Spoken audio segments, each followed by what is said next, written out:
Hello again. Welcome to another episode of the Uranium Market Minute. Today is Monday, December 13th. This is episode number 49.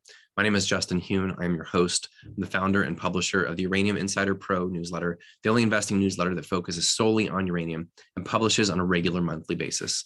Thank you again for joining. Really do appreciate all of you. I was not in the office on Friday. I came down with a bit of a cold, so I wanted to just rest. I'm feeling basically about 90% better. You can still hear it in my voice a bit, so I apologize for the growl. If you've been enjoying these episodes, which we publish almost daily, please subscribe to the channel, hit the notification bell. You will be notified whenever we update and post a new episode, which is almost every day. Like this video, it helps get it out there to more potential investors for the uranium space, which is something that benefits us all. Let's jump right into the daily scoreboard here. Spot price of uranium is down $1.50 to $43 a pound since the last episode, which I did on Thursday of last week. It's been a relatively quiet moment in the spot market since Sprott has been out of the spot market largely for the past few weeks. We saw something similar back in September when Sprott stopped buying for just about a week and a half. We saw the spot price start to fall. It's held up relatively well for the most part, but looking at it here, it looks like there is a bit of downward pressure that also coincided with some weakness across the sector and some weakness across multiple sectors, which we're seeing kind of across the entire energy space here. So you never really know. Sometimes somebody just needs to get something off of their books at whatever cost, and usually that opens up an opportunity for a buyer looking for a deal. That very well could be what's happening here in the spot market with minimal purchasing influence coming from Sprott and others here. So not surprised to see it tick down a little bit. I have been surprised to see it stay at such a relatively stable level with Sprott out of the market. Everything was quiet for Sprott on Friday. Volume in the shares was light. They closed at a minus 6.11% discount to NAV. Both Thursday and Friday, they did not issue any shares, nor did they purchase any more uranium. They're still sitting on 30.8 million in cash. The numbers reiterating from mid-August, they've acquired almost 23 million pounds, 22.9 since the 17th when their ATM went live, raised almost $1 billion. And again, they have authorized up to 3.5 billion. Turning to the sector equity ETFs, over the last 2 days of last week, URA reported an increase of 500,000 shares and URNM an increase of 50,000 shares. Those inflows gave rise to 12.7 million in mandated buying. Interesting to see the sector so weak and the ETFs essentially almost at their high mark in terms of their outstanding share counts. So the selling that we're seeing is lower volumes and largely retail driven. Seems like the buyers are just on the sidelines and the sellers are getting out for whatever reason. Maybe they're motivated by an overall fear of, the broad market coming, correcting down, potentially just thinking that, oh, well, this rally is over. Obviously, as you probably know, that's not what we're thinking here in terms of longer term investment. But for whatever reason, we're seeing lower volume selling and the ETFs are largely not driving it to the extent that we would have thought based on the price action. But because of the portfolio depreciation from the inflows and outflows to the ETFs, the AUM over those last 2 days, Thursday and Friday, decreased by 100 million. Now have a combined AUM of 2.04 billion. It's about 500 million lower than the high point in mid-November. So it's been a nice 30+% correction for the ETFs.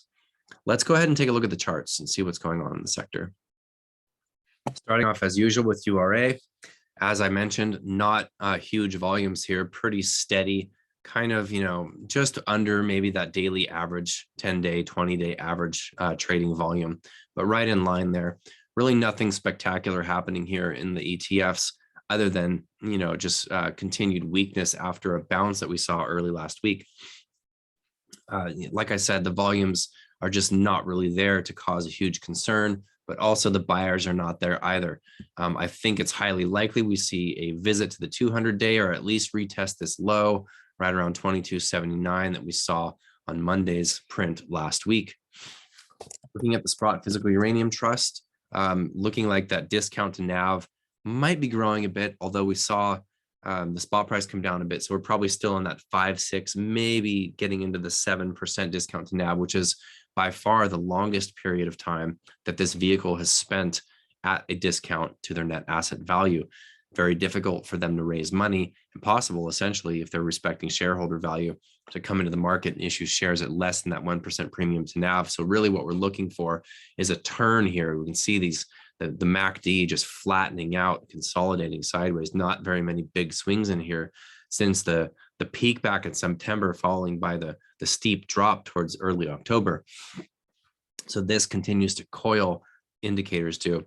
RSI looks like there's some downside still ahead, potentially. Maybe we see this come down and retest that October low right around that 1279, 1285 level. That's entirely possible, especially with a little bit of weakness in the spot market.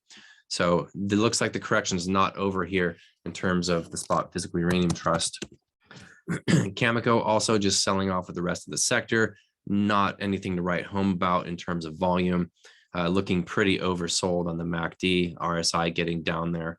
I think we're close to a bottom here, but we could see another couple of days. We could see a retest of the 200-day like we saw back in August. Entirely possible. As I've mentioned over and over, these retests of both the 50-day will happen frequently, 1, 2, and we'll lose the 50-day and hit the 200-day. This will be the second time this year. These things will happen in bull markets. And yes, we are absolutely still in a bull market. If you don't believe me, let's look at the weekly charts. We can zoom out. I apologize again for the congestion. Just now pulling down to that 20-week moving average. All of these weekly 20, 50, 200 all rising. This is absolutely still a technical bull market for these uranium equities. Let's look at the weekly chart for URA as well. Same thing, pulling right back down to that 20-week moving average, not quite to that 50-week, which is roughly the 200-day. We could see a retest right down to that 200-day potentially. Right now, we're sitting right at that previous resistance from June. We should find a relative cyclical bottom here pretty soon here. So instead of the mailbag today, I'm going to speak really briefly about something called fade or fading in terms of investing. This is an investing term that essentially means acting in opposite of the trend or in opposite of the overall prevailing narrative. Okay, so yeah, against the prevailing trend or the prevailing narrative. And when I say prevailing trend, like I said, we were just looking at weekly charts. If you're zoomed out, the prevailing trend is up, right? If you're looking at daily charts and you're looking at the last 4 weeks, the prevailing trend is down. So for the purposes of this point I'm trying to make, we're going to say that the prevailing trend is down here. A fade is a contrarian investment, involves trading against that prevailing trend. This is a really, really difficult thing to do. And only really the most experienced investors do this well, do this without a whole lot of emotional difficulty.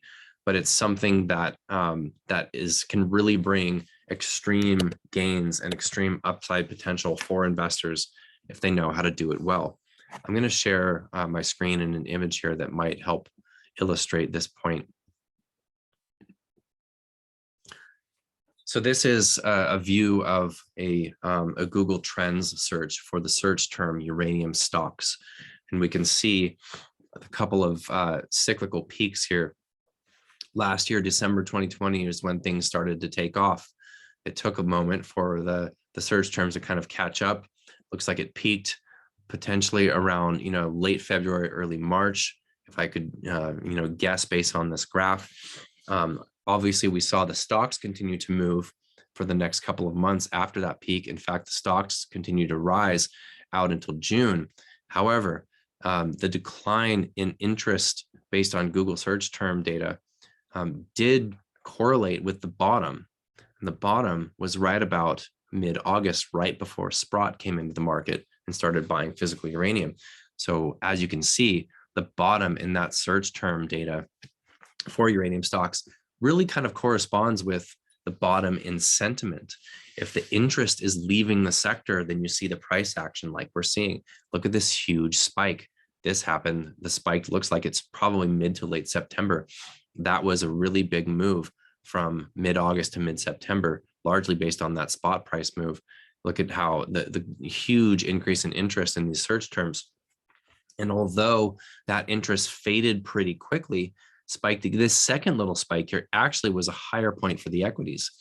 But now the levels that the equities are at now are below this spike point, okay?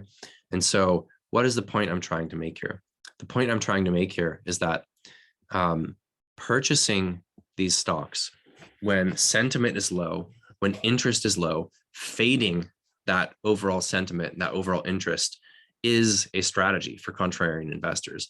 This was the strategy for years leading up to March 2020, really, or let's say April 2020, when the sector started to turn, and especially into December. So that moment before December 2020, after the COVID rebound coming off of the Cigar Lake closure, the Kazatomprom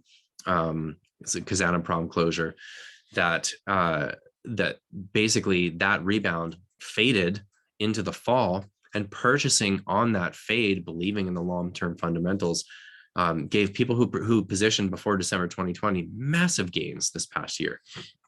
And so that's just kind of a point I'm wanting to make, is that fading sentiment, fading the prevailing trend, at least even the prevailing short-term trend, is a strategy. And it is a strategy that I've employed over and over. It's a strategy I'm employing right now. And of course, when things get overheated to the upside and the sentiment is getting off the charts, that traditionally is a pretty good place to take some money off the table. So it works in both directions. Hopefully that helps. I know it's not pretty out there. Hopefully that you all are hanging in there, taking advantage of this price action. I think that we are at or near a bottom here, and things are looking extremely bright for nuclear, extremely bright for uranium on the mid to long term. It's just the short term that you have these corrections. It's difficult to hang in there or to fade that sentiment and to actually buy when things are weak. All right. Hopefully everybody's having a good day and a good start to their week despite the market action. If you are a Uranium Insider Pro member, our members only webinar will be this Thursday. And we have a special guest. I'm not going to say who it is here. It's a CEO of one of the companies that we own and recommend, who is very, very plugged in to the market dynamics and has some exciting stuff to share with us with regards to their projects, as well as the market overall. And so if you are a Uranium Insider Pro member, we look forward to seeing you there live during the webinar. Of course, if you don't make it, we will have a recording up, and members, if they don't make it for the live recording, for the live webinar, can watch a recording at any time that's posted to the website.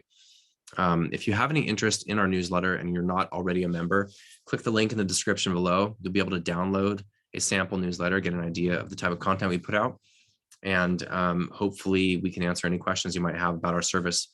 Thank you so much for watching. We'll see you guys tomorrow. Cheers.